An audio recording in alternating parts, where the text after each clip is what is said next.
برہمن دلیتوں کو مارتے ہیں، ریپ کرتے ہیں، ان کے پنڈت جو ہیں یہ لوگوں کو قتل کرواتے ہیں، بچیوں کا ماس ریپ کرتے ہیں. بھارت سے گندا ترین ملک نہیں ہے، اس لیے کہ گندی ترین لیڈرشپ ہے. لعنت ہے ایسی لیڈرشپ پہ جو اپنے ملک کو تباہی کی طرف لے جا رہی ہے. ہمارے ساتھ موجود ہیں بریگیڈیئر ریٹائرڈ سید غضنفر علی صاحب. سر بہت شکریہ ٹائم دینے کا.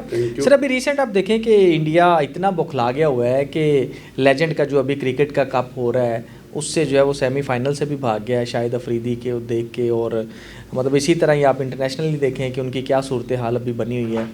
تو یہ ساری چیزوں کو کس طرح سے سر آپ دیکھتے ہیں؟ اصل میں ایک بات، یہ تو بہت ہی آپ نے جو ایک یہ چھوٹی چیز نہیں، بڑی امپورٹنٹ چیز ہے جو آپ نے پوائنٹ آؤٹ کی کہ کھیل کا میدان ہے. اب اس میں بھی وہ آگے بھاگ رہے ہیں. میں آپ دیکھیں کھیل کے میدان میں کوئی سیاست نہیں ہوتی. بالکل ایسے. اور یہ انڈیا بھی بہت دفعہ کہتا رہا کہ کھیل کے میدان میں سیاست نہ کرو، لیکن وہاں پہ جو کرمنل قسم کی لیڈرشپ ہے جس کا ہم 12 اپنے ناظرین کو بتا چکے ہیں اور آپ اس کو جانتے بھی ہیں کہ وہاں پہ ایک کرمنل گینگ ہے، ایک میفیا ہے، ایک دہشت گردوں کا ٹولہ ہے. نریندر مودی جو ہٹلر میسرنی پلس ہے، انتہا پسند ہے، امیت شاہ ہے. انتہا پسند کی بھی کوئی آخری کیٹیگری آپ کہیں، انتہا پسند کی بھی نیچے کی کیٹیگری نہیں، مطلب جو مذہبی جنونیت کہیں، وہ مذہبی جنونی ہیں جو اس وقت بھارت کے ٹاپ.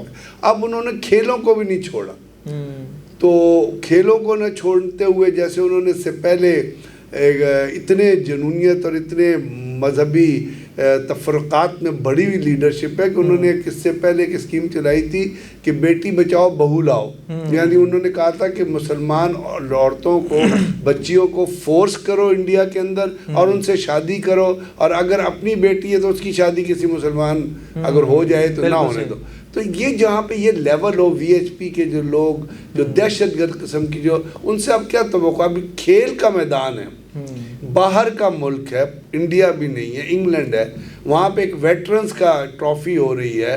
اس ویٹرن کی ٹرافی میں آپ کے ویٹرنز نے کھیلنا ہے، پاکستان کے ویٹرنز نے کھیلنا ہے، آسٹریلیا کے ویٹرنز کھیل رہے تھے، ویسٹ انڈیز کے کھیل رہے تھے. تو وہاں سیمی فائنل تھا پاکستان کا، اور شاہد آفریدی کا ڈر ان کے اوپر اتنا سمایا ہوا تھا، اتنی بری طریقے سے اس سے مطلب باقی پلیئر سے جو ہے شعیب ملک ہو گیا، شاہد آفریدی ہو گیا، شعیب مقصود، اس طرح اتنے ڈرے ہوئے تھے، اتنے یعنی میں کہتا ہوں نا کہ ڈرپوک ہیں یہ. میں نے آپ سے ہمیشہ کہا کہ نریندر مودی جو ہے وہ اندر سے بہت ڈرپوک آدمی ہے.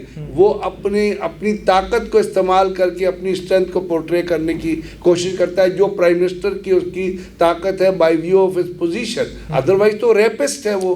مطلب ہے اس کا اپنا نیو یارک ٹائمز نے اب ایک اخباروں نے لگایا تھا کہ this man has connection with the rape, mass rapist, جو ماس ریپ کرتے ہیں. اسی کو میں آگے بڑھاؤں گا. ریپسٹ کی آپ نے بات کی تو ابھی ریسنٹ ایک اور بھی کہ مندروں میں جس طرح سے ریپ ہو رہا ہے، ابھی ریسنٹ ایک انٹرنیشنل میڈیا کی خبر ہی ہے 22 جولائی کی، ہم پڑھ رہے تھے کہ ایک مندر کرناٹکا کا شاید وہ ہے، وہاں پر بچیوں کے ساتھ، بچوں کے ساتھ اور خواتین کے ساتھ ریپ کرتے ہیں اور بلکہ ان کو قتل کر دیا جاتا ہے. تو یہ بھی ایک بڑی اب شاید میں نے کہا نا، میں نے آپ سے اسی لیے عرض کیا نا کہ یہ میں نے نہیں، ہم نے پچھلے دنوں بھی میں آپ نے پورا ریفرنس میں نے آپ کو دیا تھا کہ this man has connection with mass rapist.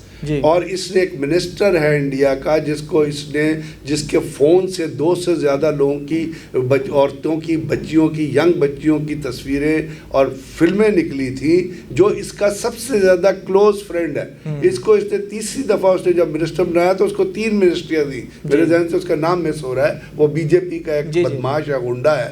اب یہ جو آپ جس کے لیے بڑا دردناک واقعہ ہے، بہت اندوناک واقعہ ہے، یہ بہت ہی مطلب ایک دل خراش واقعہ ہے کہ آپ جس کی طرف اشارہ کر رہے ہیں نا، وہ ایک کرناٹکا میں اپنا ایک ڈسٹرکٹ ہے، دکشینہ ڈسٹرکٹ کے اندر ایک نورتالی ریور ہے. اس کے کنارے ایک بہت پرانا 800 سال پرانا مندر ہے جہاں پہ روزانہ تقریباً 2000 ہندو جاتے ہیں حاضری لگانے کے لیے. دھرم شاتلا مندر اس کو کہتے ہیں. اور وہاں پہ بہت سارے پجاری ہیں ان کے، بہت سارے وہاں پہ ان کے بھگوان بیٹھتے ہیں، وہاں سارے بہت سارے ان کے وہ جو پنڈت بیٹھتے ہیں. پنڈتوں کا ایک گروہ ہے، ایک مافیا ہے جو اس دھرم شالہ کو کنٹرول کرتا ہے، اس ٹیمپل. اس کے اندر اس کے وہاں پہ ریپ کرتے تھے بچیوں کو. وہاں سے ابھی تک رپورٹڈلی ایک وہاں پہ سینیٹری ورکر کام کر رہا تھا، اور وہ 48 سال اس کی عمر ہے. اور وہ بندہ جو ہے اس نے سینیٹری ورکر نے کام کیا وہاں پہ 1995 سے لے کے 2014 تک. تو وہ بندہ پھر وہاں سے بھاگ گیا.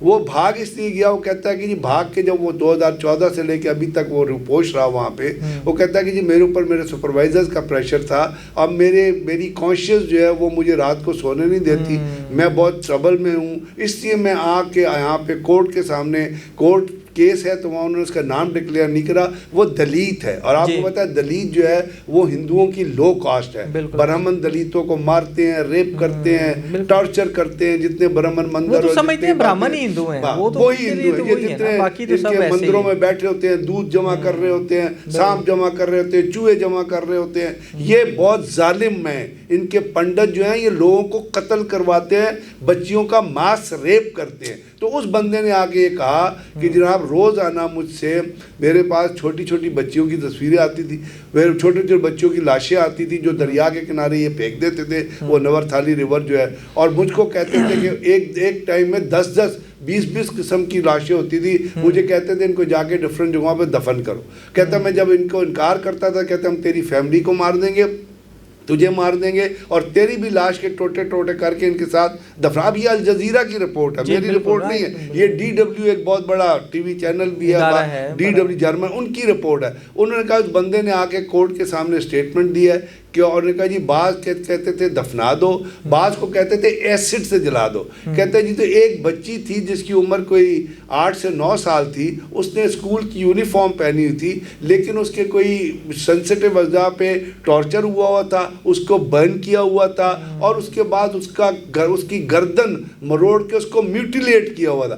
کہتا تو مجھے اتنا, وہ جب وہ ڈیڈ باڈی مجھے دفنانے کے لیے کہا گیا, کہتا ہے دبانے کے, کہتا میں نے دبا تو دی, لیکن اس کے بعد میں اپنے گھر سے بھاگ گیا.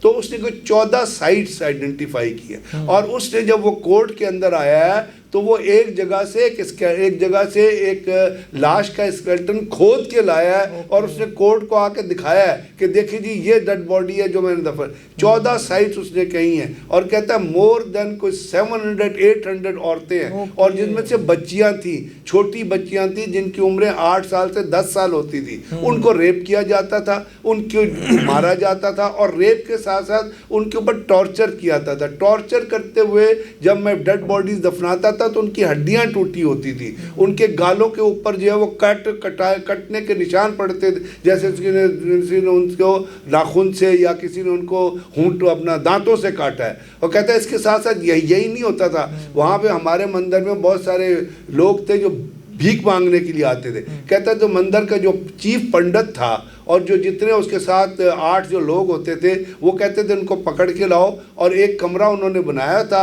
اس کمرے کے اندر وہ ان بیگرز کو باندھتے تھے کرسیوں سے, اور اس کے بعد ایک ایک ان کا جو پنڈت ہے اور ایک جو ان کا وہاں پہ کام کرنے والا سپروائزر ہے, وہ ایک ٹاول لیتا تھا, اور وہ ٹاول لے کے اس کے منہ کے گرد گھمایا کرتا تھا, اور پھر چیختے تھے, اور پھر چیخے مارتے تھے, اور اس طرح کر کے ان بیگرز کو مار جاتے. جب وہ مر جاتے تھے تو مجھ کو کہتے تھے ان کی ڈیڈ باڈی کو اب تم جا کے جو ہے ایسڈ سے جلا دو یا ڈسپوز. تو کہتے ہیں جی 14 سائٹس ہیں جو میں آئیڈینٹیفائی کر سکتا ہوں, جہاں پہ میں جا کے بتا. اب پولیس ان سائٹس پہ نہیں جا رہی, اور جو کرناٹکا کا چیف منسٹر ہے, جو پولیس چیف ہے, وہ اس پورے کے پورے کیس کو دبانے کی کوشش کر رہا ہے, کیونکہ BJP کے اور RSS کے جو گنڈے ہیں ان کا پریشر ان کا. تو یہ ہے کلچر. اب جب اس ملک میں یہ کلچر ہوگا, اس سے پہلے آپ کو پتا ہے نریندر مودی کو امریکہ میں جانے سے بین کیا. کیوں بین کیا تھا؟ اس کے بعد جو کچھ انہوں نے قتل کیے کینیڈا میں, جو قتل کرنے کی کوشش کی امریکہ میں, پرسوں ہی ہم کہہ رہے تھے.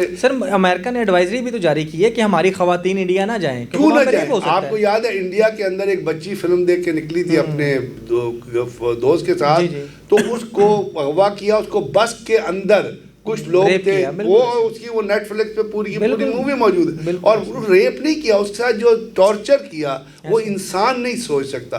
تو یہ ہے آج کا جو بھارت کا کلچر ہے. اسی لیے آپ دیکھیے گا کہ جو بھی پالیسی انہوں نے بنائی, کیونکہ وہاں ان کے اندر بے غیرتی اتنی ہے نا, بے شرمی, بے غیرتی, بے حیائی, وہ بے حیائی کا منبع بن چکا ہے. بھارت اس وقت بے غیرتی کا منبع بن چکا ہے, بھارت اس وقت بے شرمی کا, اور یہی بے شرمی, بے غیرتی اور بے حیائی ہے جس کی وجہ سے جتنی پالیسیز بتا رہے ہیں وہ ساری ان کے منہ پہ آ کے